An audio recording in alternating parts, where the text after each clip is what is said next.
Again, watching the bottom of your screen.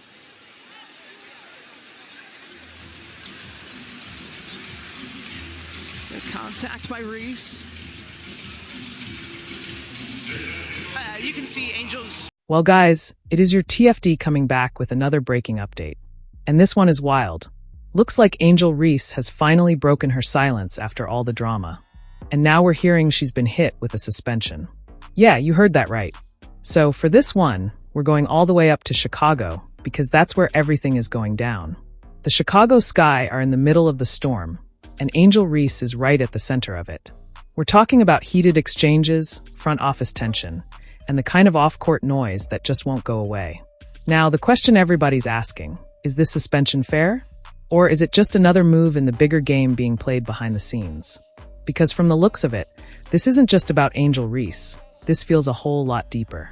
Guys, we're going to unpack the full story, piece by piece, so buckle up. Chicago Sky, Angel Reese, the league, and what this all means moving forward.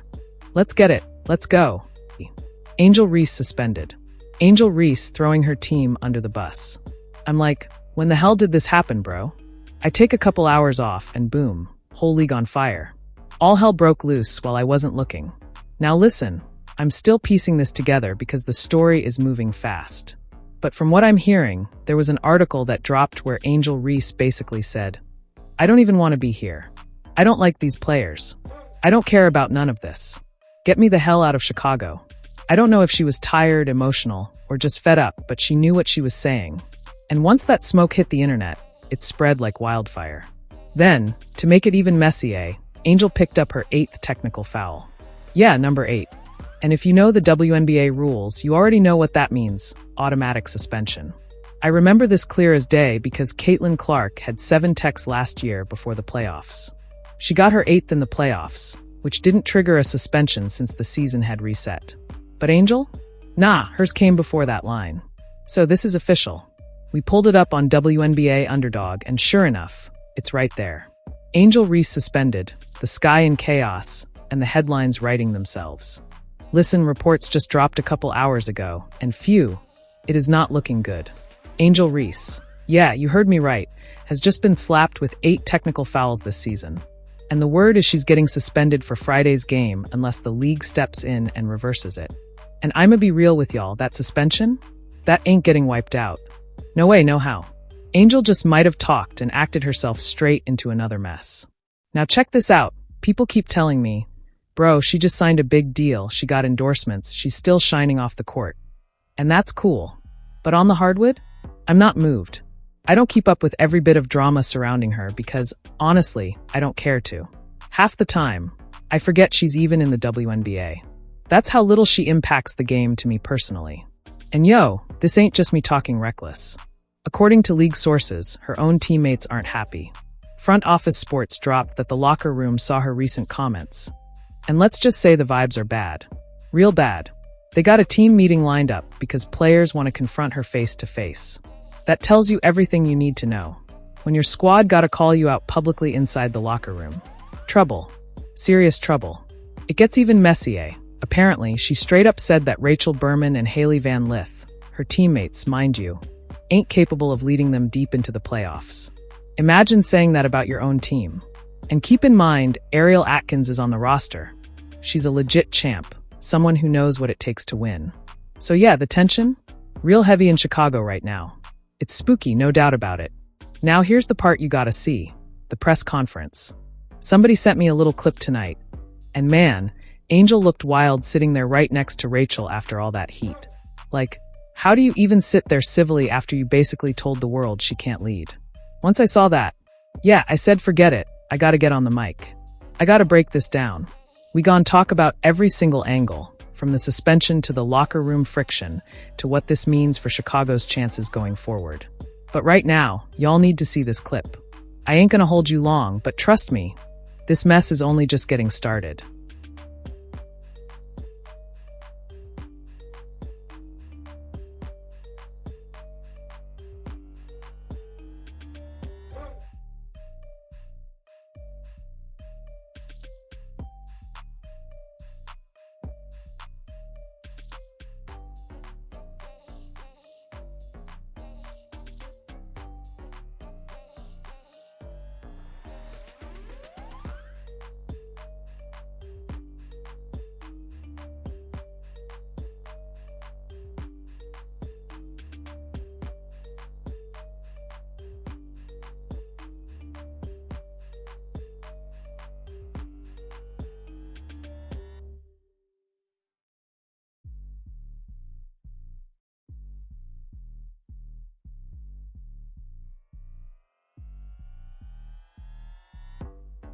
You 28 points in the first quarter. Just what do you guys think was working there well for you guys on offense? You said the 7 28 points scored in the first quarter. I just want to get your thoughts. Just what was Yeah. working. I think we did a good job playing inside out. We started up with Mills. She started up really hot early. And I think our defense kind of led to our offense. I mean, shout out to all the guards that guarded Mabry tonight, and being able to hold her from to 0-8 tonight. So shout out to our guards tonight for really like locking in and like being able to play her really hard because they did a really great job on her. And then I had a follow up for you, Rachel. Are you second place now, all time franchise leader, 3-pointers? Just want to get your thoughts on passing Allie Quigley. Oh, cool, sick. Yeah, that's awesome. I love Aaliyah Quigley. I've looked up to her for a long time. She's amazing. So she's going to be on this trip tomorrow. So I'll definitely mess with her a little bit on that. But it's really cool. I'm blessed. Rachel, I'll start with you on this one. You've specifically called out before this team trying to find the will to win, and especially over this last stretch of games. The games have been particularly more competitive. And today, of course, this is your biggest win all year. How are you guys able to find that will to win this late in the season, knowing that the playoffs aren't coming? Where does that come from? Yeah, I mean, I think it's just like our locker room. Like we really just ride for each other, and we're trying to just find ways to make it happen. Like regardless of what the end of the seasons look like for us, like this is still so important going into next season. And you want to still finish on a high note, and it's momentum going into next year for this team and obviously free agency. So like we're just trying to have fun with it still. We're still hooping, and you can continue to get better no matter what.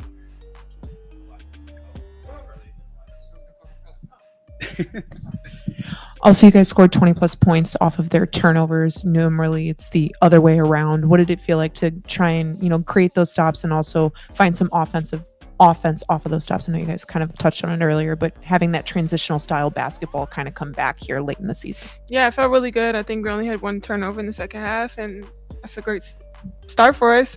But yeah, it felt really good. Not having to come in the locker room and be upset about turnovers, and knowing like how good we can be when we keep the ball in our hands and not turn it over. That was pretty close to what I was going to ask. But just curious, with when you focus on forcing those turnovers, that was a problem earlier in the year. How much has that been a point of emphasis tonight? I think it was 6 steals in that first half, jumping those passing lanes. Yeah. How important is that for kind of who you guys want to be? Yeah, I think it just gives us a boost of energy, knowing that we can just easily score and keep the ball in our hands when we set great screens, get open, and just continue to do great things. So I think we're just in a really good place with that right now. I agree. Angel, tonight you were all over the place at both ends of the floor, and you really played with a tremendous amount of confidence, it looked like, and a lot of grit, and took 2 really good 3-point attempts along the way as well. What does that say about you and your continued pursuit of wanting to expand your game? Yeah, just trying to get better and do whatever I can for the team. I haven't taken a lot of threes this year, just because a lot of people haven't really left me that open. So that was like the first 2 threes I've taken probably in like 15 games, just because people aren't really leaving me open and I have the advantage inside. So just trying to continue to do whatever I can to just really help the team and just dial in on that. Hey, Angel. Are you frustrated with the organization or frustrated in general? I don't think I'm frustrated. I probably am frustrated myself right now. I think the language is taken out of context, and I really didn't intentionally mean to put down my teammates because they've been through this with me throughout the whole year. They've busted their ass just how I busted my ass. They showed up for me through thick and thin and in the locker room when nobody could see anything. So I would apologize to my teammates, which I already have, about the article and how it was misconstrued, about what was said. And I just have to be better with my language because I know it's not the message, it's the messenger, and understanding what I say can be taken any kind of way. So I just have to really be better and grow from this. Thanks. Thank you. Look at the smirk on Angel Reese's face. She lying. She hella lying. You can see it all over her. Look at her face. Angel do not want to be in Chicago. At all. Don't argue with me. Just look at the damn face. It's written all over her. It's looking spooky out there, y'all. I can't even hold it. That was the last question, and she tried to play it off like nothing's wrong. But come on now, we ain't dumb. We see what it is. I can't make this up. Straight out the press room, clear as day. She don't want that jersey. She don't want that locker room. And she sure don't want that city right now.